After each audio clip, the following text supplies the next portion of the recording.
Hello viewers, ఎలా ఉన్నారు? మీరందరూ ఆనందంగా ఉండాలి అని మనస్ఫూర్తిగా కోరుకుంటూ welcome back to our channel.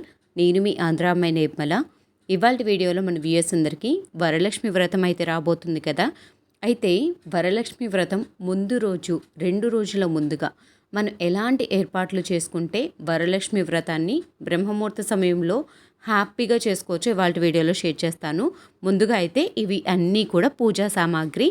వీటన్నిటినీ తెచ్చుకోవటం కోసం ముందుగా అయితే ఒక పెన్ను, పేపర్, అలానే ఒక బుక్ తీసుకునేసి చక్కగా అన్నిటినీ రాసేసుకోండి. మార్కెట్కు వెళ్ళే ముందు రోజే మనము అన్నీ కూడా ఏమేమి ఉన్నాయి ఇంట్లో, ఏమేమి లేవు అనే ఐటమ్స్ అన్నిటినీ రాసుకున్నట్లయితే చక్కగా తర్వాత రోజు పూజకు ఎటువంటి హడావిడి లేకుండా మనం పూజ అయితే చేసుకోవచ్చు. వరలక్ష్మి వ్రతం అంటే అయ్యో అంత పెద్ద పూజన మేం చేయలేము, అది చాలా కష్టతరమైన పని అనుకుంటారు. కానీ చాలా సులభం అండి, అంత కష్టమైతే ఏమీ ఉండదు. పూలు, పండ్లు, అలానే ప్రసాదాలు చేయలేము అనుకుంటే ప్రసాదాలకు బదులుగా పండ్లను, లేకపోతే పానకం, వడపప్పు, చెలివిడి వీటిని కూడా నైవేద్యంగా పెట్టుకోవచ్చు. కానీ పండగలు, వ్రతం అంటే అంత సింపుల్గా మనం చేసుకోలేం కాబట్టి నైవేద్యాలు కూడా తయారు చేస్తూ ఉంటాం. సో వాటన్నిటి గురించి ఇవాళ వీడియోలో మాట్లాడుకుందాం. ముందుగా అయితే మనం ఏ పూజ చేసుకోవాలి అనుకున్నా, ఏ వ్రతం చేసుకోవాలి అనుకున్నా పూజ గది క్లీనింగ్ అనేది మనకు చాలా టైం అయితే పడుతుంది. కాబట్టి ముందు రోజే పూజ గది మొత్తాన్ని శుభ్రం చేసుకొని దేవుని యొక్క చిత్రపటాలను కూడా గంధం, పసుపు, కుంకుమ బొట్లతోటి అందంగా అలంకరించుకోండి. ప్రీవియస్గా కామెంట్ చేశారు కదా, ముందు రోజే పూజ గదిని క్లీన్ చేసుకోవచ్చా, దేవుని చిత్రపటాలను క్లీన్ చేసుకోవచ్చా అని. తర్వాత రోజు మనం పూజ గదిని క్లీన్ చేసుకుంటూ, ఇంటిని క్లీన్ చేసుకుంటూ, వంట పనిని చేసుకుంటూ పిల్లలను మేనేజ్ చేయడం చాలా కష్టమైన పని. కాబట్టి ముందు రోజు పూజ గది మొత్తాన్ని నీట్గా క్లీన్ చేసుకునేసి దీపం వెలిగించుకోవచ్చు. తర్వాత రోజు దీపపు కుందులను ఒక్కటి శుభ్రం చేసుకొని మీరు చక్కగా అయితే పూజ అయితే చేసుకోవచ్చు. చిత్రపటాలను క్లీన్ చేసుకోవటంలో ముందు రోజు ఎటువంటి తప్పు అయితే ఉండదు. పూజలు, వ్రతాలు ఏం చేసుకోవాలి అనుకున్నా కానీ బ్రహ్మముహూర్త సమయంలోనే లేచి పూజకు కావాల్సిన ఏర్పాట్లన్నీ చేసుకోవాలి. ప్రతిరోజు బ్రహ్మముహూర్త సమయంలో లేయాలి అంటే అది వీలు అయిన పని కాదు. అందుకే పూజాది కార్యక్రమాలు, వ్రతాలు ఇలా ఏవి చేసుకోవాలి అనుకున్నా బ్రహ్మముహూర్త సమయంలోనే లేచి మీరు పూజ చేసుకున్నట్లయితే మీ బ్రెయిన్కి కూడా ఒక మంచి మెడిటేషన్ లాగా ఉంటుంది. పూజ గది క్లీన్ అయిపోయాక నైటే తాంబూలానికి ఏమేం పెట్టాలి అనుకుంటున్నామో వాటన్నిటినీ కూడా ఏర్పాటు చేసుకోండి. ఇలా తాంబూలం ఏర్పాట్లు కూడా చేసుకున్నట్లయితే ఇంటికి వచ్చిన ముత్తైదువులకు ఇమ్మీడియట్గా మీరు తాంబూలం అయితే కాళ్ళకు పసుపు పూసి కుంకుమను పెట్టి మీరు తాంబూలాన్ని అయితే ఇవ్వచ్చు.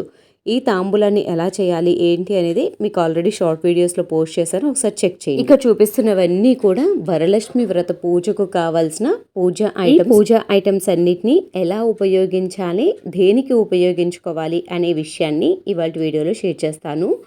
ఈ వీడియో ఏంటంటే ఫస్ట్ టైం ఎవరైనా వరలక్ష్మి వ్రతం చేసే వాళ్ళకు కూడా చాలా బాగా ఉపయోగపడుతుంది. ముందుగా అయితే పసుపుతోటి స్టార్ట్ చేద్దాం. శుభకార్యానికి ప్రతీక మనం పసుపును ఉపయోగిస్తాం కాబట్టి పసుపు, కుంకుమ ఇప్పుడు నేను చూపించే వాటన్నిటిలో కూడా మనకు ఇంక్లూడ్ అయ్యి ఉంటుంది. దాంతోపాటు గంధం, ఇలాంటి ఒక కుంకుమ బన్నెని ఏర్పాటు చేసుకోండి. పసుపు, కుంకుమ, గంధం ఏర్పాటు చేసుకోండి. ఇది అమ్మవారి రూపు ఎందుకు చూపిస్తున్నానంటే ఎవ్రీ ఇయర్ నేను ఈ అమ్మవారి రూపుని పూజలో ఏర్పాటు చేసుకొని పూజ అయితే చేసుకుంటూ ఉంటాను. మీరు యూజ్ చేయకుండా ఇలా ఒక అమ్మవారి రూపును పెట్టుకున్నట్లయితే ఎవ్రీ ఇయర్ మీరు ఈ రూపును పూజలో ఏర్పాటు చేసుకొని పూజ చేసుకోవచ్చు.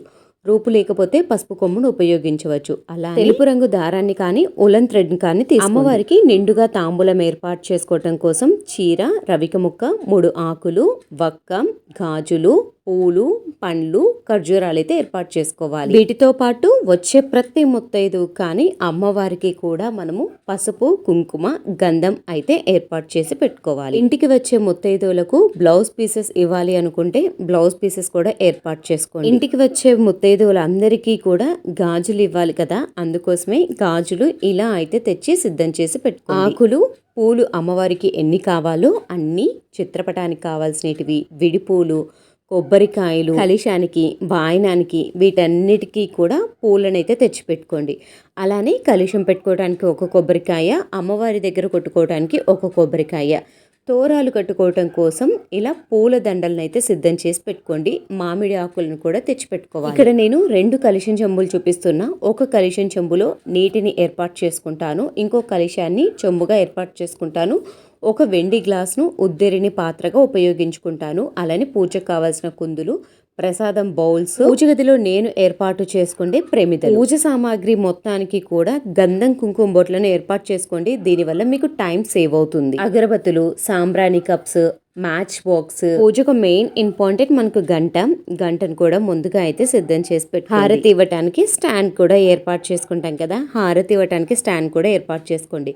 అలానే బియ్యం కలశం కింద మనము ఏర్పాటు చేసుకోవటానికి బియ్యము, అమ్మవారి పీఠం కింద ఏర్పాటు చేసుకోవటానికి బియ్యము, అక్షంతలు, పూజకు ఇంకా వాయనంకి వచ్చిన వాళ్ళు అక్షంతలు వేసి ఆశీర్వదించడానికి రెండిటికి ఒకేటేసారి కలిపి పెట్టుకోండి. అమ్మవారికి తాంబూలం ఇస్తాం కదా, తాంబూలంలో 3 రకాల పండ్లను అయితే ఏర్పాటు చేసుకుంటాం. అరటి పండు కానీ, యాపిల్, బనానా, ఇలా మీకు ఏవి కావాలి అంటే ఆ పండ్లను ఏర్పాటు చేసుకోండి. నైవేద్యం పెట్టడం కోసం ఆకుల్ని అయితే తీసుకుంటున్నాను. మీ దగ్గర ఇన్ కేస్ ఆకులు లేకపోతే ప్రసాదం బౌల్స్ చూపించాను కదా, బౌల్స్ పెట్టుకోవచ్చు.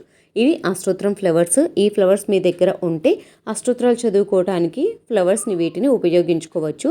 వీటిని ఒకసారి పాలతో కానీ నీటితో కానీ శుభ్రం చేసుకునేసి ఆ తర్వాత ఉపయోగించుకోవాలి.